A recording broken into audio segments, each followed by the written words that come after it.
Yan, sir, good evening. Tapos na yung unit mo. Yan, meron siyang ito, may nakasulat naman red yan, B positive. Tapos ito naman black, B negative. Yan. Ito net rod.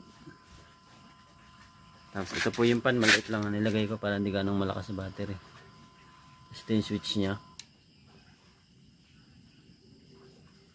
Kaya pag bubuksan mo ganun din. Yan, tapos meron na rin siyang relay. Yan, so spark natin, sir.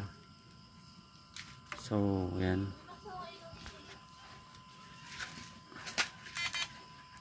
Ito na spark niya, sir.